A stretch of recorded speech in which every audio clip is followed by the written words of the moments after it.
خالق اللہ، میرا رازق اللہ، میرا محافظ اللہ، میرا مددگار اللہ، میرا پشت پناہ اللہ، میرا دوست اللہ۔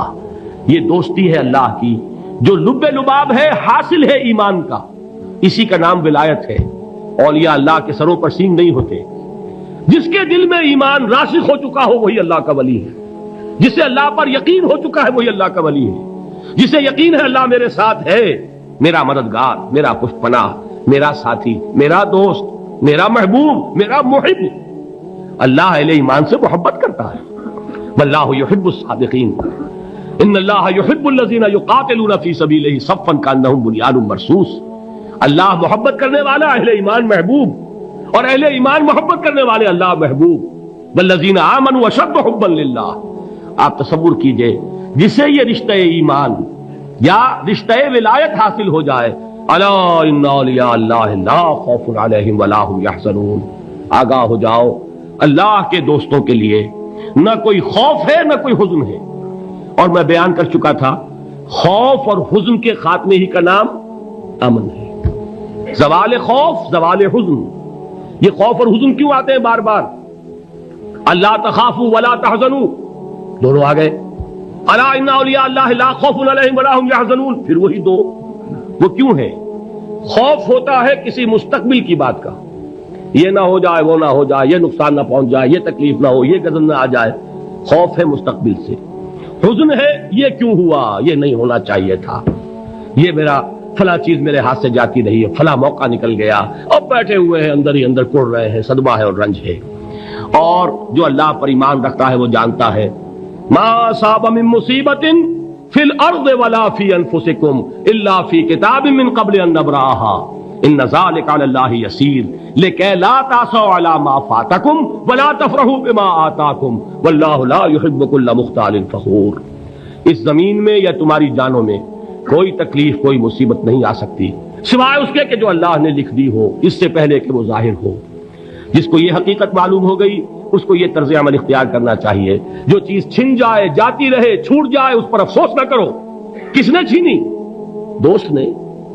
دوست کے فیصلے پر شکایت، دوستی کو بٹا لگا رہے ہو، سرے تسلیم خم ہے جو مزاج یار میں آئے۔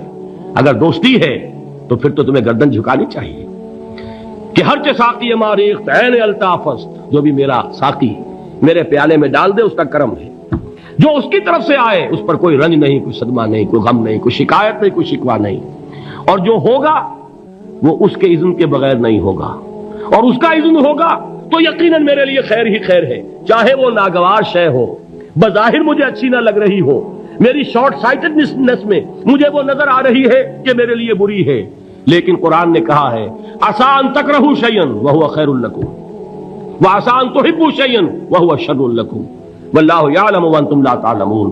ہو سکتا ہے تم کسی چیز کو ناپسند کرو، درحال ہے کہ اسی میں تمہارا خیر ہو، اور ہو سکتا ہے تم کسی چیز کو پسند کرو، درحال ہے کہ اس میں تمہارا شر ہو۔ اللہ جانتا ہے، تم نہیں جانتے۔ جب مجھے یہ بات معلوم ہو گئی میں نے اپنا معاملہ اللہ کے حوالے کیا۔ سپردم بے تو مایا خیشرا تو دانی حساب کم و بیشرا، اے رب جو تو چاہتا ہے وہ ہو، تیرے علم میں جو شے میرے لیے خیر ہے وہ ہو جائے، میری کوئی پسند نہیں، میری کوئی چاہت نہیں۔ یہ ہے راضی برضائے رب۔ اکبر الہآبادی نے اسے کہا ہے رضائے حق پہ راضی رہ۔ یہ حرف آرزو کیسا؟ خدا خالق، خدا مالک، خدا کا حکم تو کیسا؟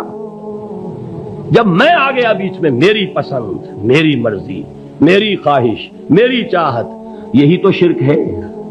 ما شاء اللہ کان وما لم یشاء لم یکن، جو اللہ نے چاہا وہ ہوا، جو اس نے نہیں چاہا نہیں ہوا، اختیار اس کا ہے، میرا تو نہیں۔ رضائے حق پہ راضی رہے، یہ حرف آرزو کیسا؟ خدا خالق، خدا مالک، خدا کا حکم تو کیسا؟